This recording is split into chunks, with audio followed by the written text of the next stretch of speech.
नमः संस्कृताय नमस्कार प्रिय विद्यार्थियों, स्वागत है आपका अपने YouTube चैनल समर्पण संस्कृत क्लासेस पर। आई होप आप सभी स्वस्थ होंगे और अपना अच्छे से अध्ययन कर रहे होंगे। तो आज की क्लास में हम डिस्कशन करेंगे हमारे पीजीटी का सिलेबस। आपने थंबनेल में भी देख ही लिया होगा, जो हमारा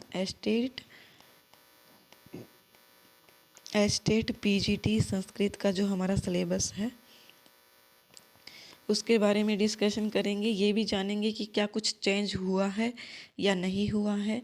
जो हमारा 2023 का सिलेबस था एज इट इज़ सिलेबस है या नहीं है। तो चलिए हम देखते हैं हमारे पीजीटी के सिलेबस को।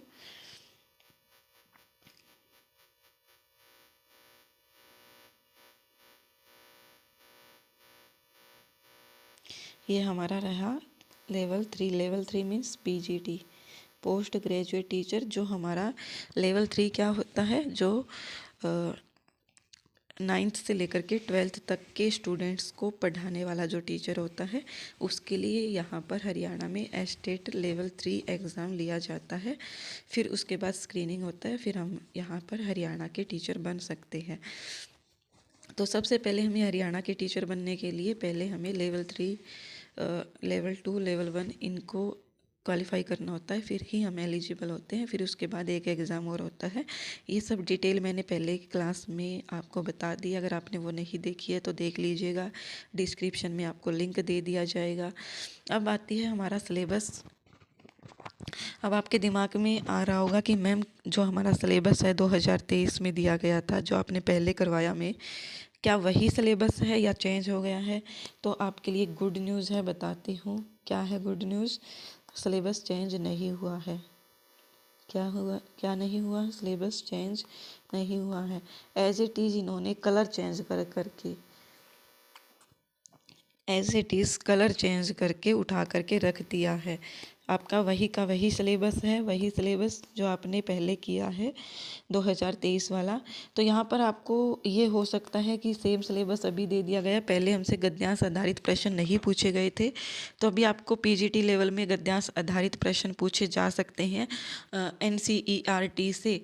तो ये एनसीईआरटी मैंने आपको अच्छे से पढ़ा दी है। उसमें से हमें गद्यांश और पद्यांश को करना किस प्रकार से है, वो हम 3 से 4 गद्यांश देख लेंगे। आपको बता दिया जाएगा, किसी प्रकार की आपको चिंता नहीं करनी है। यूट्यूब पर आपको सभी classes estate TGT Sanskrit, estate PGT Sanskrit की फ्री में करवाई जा रही है।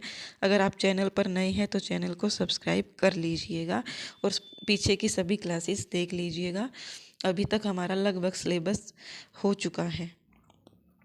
तो ये हमारी सेमुषी प्रथमो भाग, द्वितीयो भाग, तृतीय, ये क्या दे रखा है इन्होंने,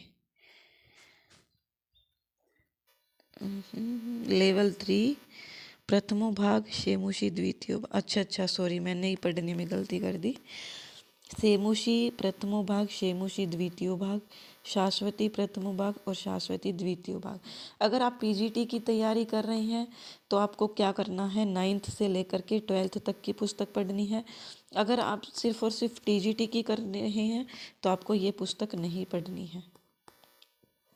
फिर हमारे आते हैं संज्ञा सूत्र, जिसमें हमें स्पेशली मेंशन करके दिया गया है। इति संज्ञा, प्रत्याहार, उदात्त, ये सभी हमने कर लिया है ऑलरेडी, आप देख लीजिएगा।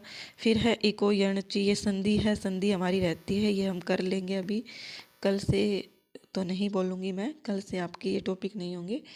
जब भी समय मिलेगा आपको संधि करवा दी जाएगी। समास हमारे हो चुके हैं, सभी समास द्विगु, बहुव्रीहि, अव्ययीभाव, तत्पुरुष सभी समास हो चुके हैं। विग्रह, समास का विग्रह भी होता है। तो समास के विग्रह और समास से रिलेटेड हमसे प्रश्न पूछे जाते हैं।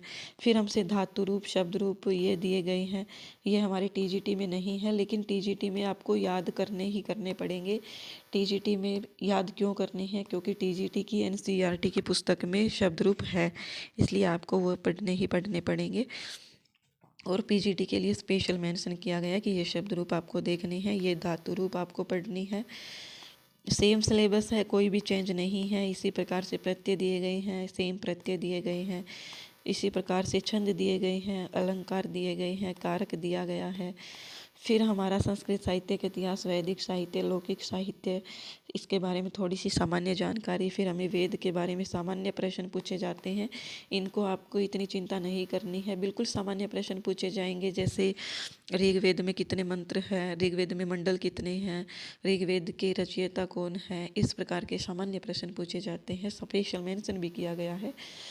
सूक्त पूछे जाएंगे, अग्नि, पुरुष, हिरण्यगर्भ, इंद्र, भूमि, प्रजापति, संवाद, सूक्त, यम, यमी, पुरूर, उर्वशी, शर्मा, पणि, शून्य, शेप, पुराण, अग्नि, ब्रह्म, विष्णु, वायु, पद्म, भागवत, स्कंद, भविष्य, इन सभी का सामान्य परिचय में पढ़ना है। उपनिषद में का भी सामान्य परिचय पढ़ना है हमें। ईश, कठ, केन, बृहद, ये सभी करवा दिए जाएंगे। वेदांग भी आपके करवा दिए जाएंगे। फिर हमारा आता है लौकिक साहित्य एवं काव्य। तो ये आप एक बार के लिए खुद कर लीजिएगा, टाइम मिलता है तो आपको करवा दिया जाएगा, लेकिन एक बार के लिए आप ये स्वयं कर लीजिएगा। आप बुक उठा करके, जैसे रामायण है तो रामायण को पढ़ लीजिए। आपको कंप्लीट रामायण पढ़ने की आवश्यकता नहीं है, मैं आपको बताती हूँ इन सभी बुक्स में क्या क्या पढ़ना है। इन सभी बुक्स में आपको पढ़ना है, अब आप बता रही हूँ, ध्यान से सुन लीजिएगा, स्किप मत कीजिएगा, पहले ही बता रही हूँ। इन सभी के अंदर आपको क्या क्या पढ़ना है। जैसे कोई भी बुक है तो उन सभी बुक्स का आपको पात्र परिचय पढ़ना है। पात्र परिचय, सामान्य परिचय पढ़ना है। जैसे किसी बुक के अंदर अंक है, किसी के अंदर सर्ग है, किसी के अंदर प्रकरण है, तो वो सभी पढ़ने हैं। उनके नाम भी आपको पता होना चाहिए। जैसे हमारे पास मृच्छकटिकम है, मृच्छकटिकम, तो इसके अंदर 10 प्रकरण हैं। कितने हैं? 10 प्रकरण, जिसको हम अंक भी बोल सकते हैं। तो ये 10 के 10 के आपको सीक्वेंस वाइज नाम होने चाहिए। पहले का नाम क्या है, दूसरे का नाम क्या है। इसी प्रकार जैसे हमारे पास अभिज्ञान शाकुंतलम है तो इसमें 7 अंक है, तो 7 अंक के पहले अंक का नाम क्या है, दूसरे अंक का नाम क्या है, तीसरे। इन सभी पुस्तकों का आपको ये अच्छे से ध्यान रखना है। अब आप बोलोगे मैम आप इतना जोर लगा के क्यों बोल रहे हो, तो ये इसीलिए बोला जा रहा है बच्चों, क्योंकि ये जो हमसे पूछे ही पूछे जाते हैं। और फिर हमें इसका वर्ण विषय, अर्थात इसका विषय क्या रहने वाला है। जैसे रामायण में हमारे पास क्या है, 7 जो है सर्ग है, सॉरी सर्ग नहीं है, कांड है। रामायण में 7 कांड है, तो उन 7 कांड में किस किस का वर्णन किया गया है, किस चीज़ का वर्णन किया गया है, वो चीज़ आपको देखनी है। मुझे अगर समय मिलता है तो मैं आपको ये चीज़ अवश्य करवाऊंगी, लेकिन आपको सेल्फ स्टडी भी आपको करनी है। और सामान्य परिचय आपको यही देखना है। 7 कांड है, उनके नाम कौन से हैं, उनके अंदर किसका वर्णन किया गया है। जैसे बाल कांड है तो बाल कांड के अंदर राम के बालपन का, लक्ष्मण के बालपन का वर्णन है। इसी प्रकार राम का विवाह भी बाल कांड में ही हो जाता है।